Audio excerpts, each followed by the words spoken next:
Ladies and gentlemen, welcome back to Maritime History Buff. This is Maritime, and welcome to Episode 5 of Titanic Week. The day is April 14th, and this day would be Titanic's third and final full day on the Atlantic Ocean. The passengers would continue to enjoy the voyage, unaware that that same night, their lives would change forever.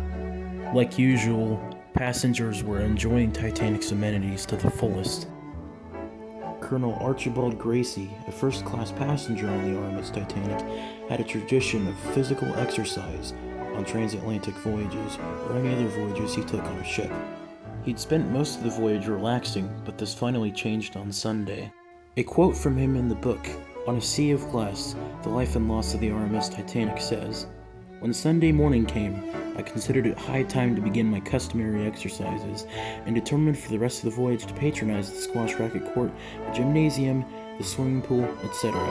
I was up early before breakfast, and met the professional racket player in a half hour's warming up, preparatory for a swim in the 6-foot deep tank of salt water, heated to a refreshing temperature.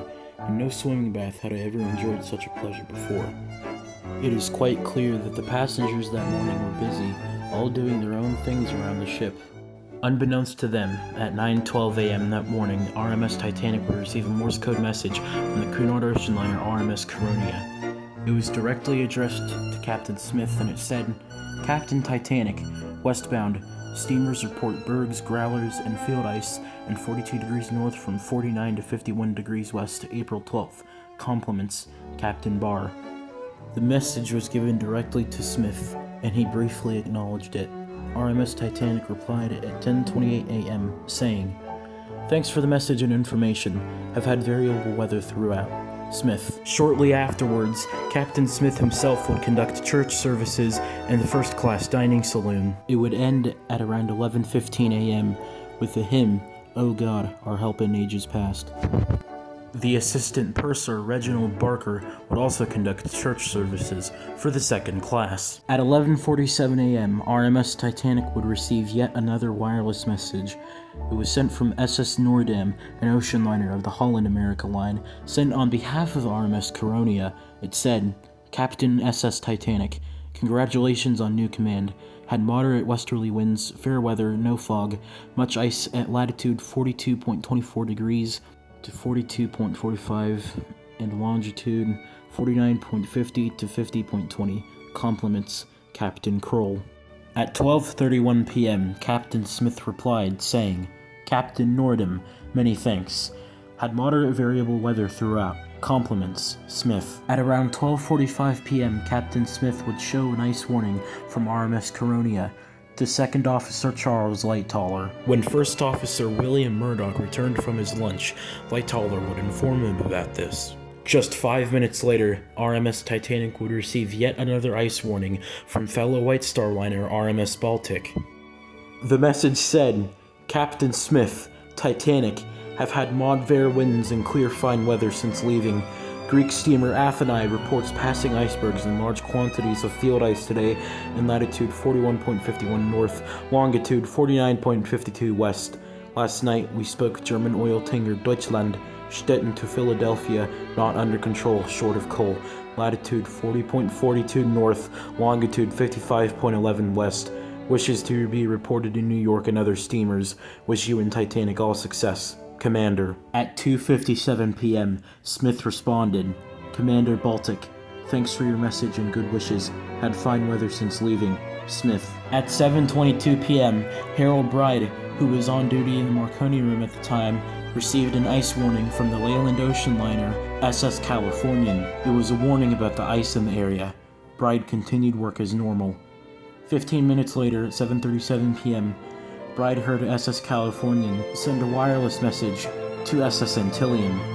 The message said, to Captain Antillean, 6:30 p.m., latitude 40.3 degrees north, longitude 40.9 degrees west, 3 large bergs 5 miles to the southward of us. Regards, Captain. Bride wrote down the message and gave it to Lightoller. At 11:40 p.m., lookouts Frederick Fleet and Reginald Lee were on duty in the Crow's Nest. It was then that Fleet saw what could be described as a black mass slowly approaching the ship. Fleet rang the bell above him 3 times, which was heard by Quartermaster Robert Hitchens, who was in the wheelhouse piloting the ship at the time. The wheelhouse was completely enclosed, and Hitchens cannot see the threat to the ship, so he can only wait for orders from an officer. First Officer William Murdoch and Sixth Officer James Moody, who were both on the bridge at the time, also heard the bell. The wheelhouse telephone rang right after the bell went off, and Moody went to answer the call. Fleet asked, "Someone there." "Yes, what do you see?" "Iceberg, right ahead." "Thank you."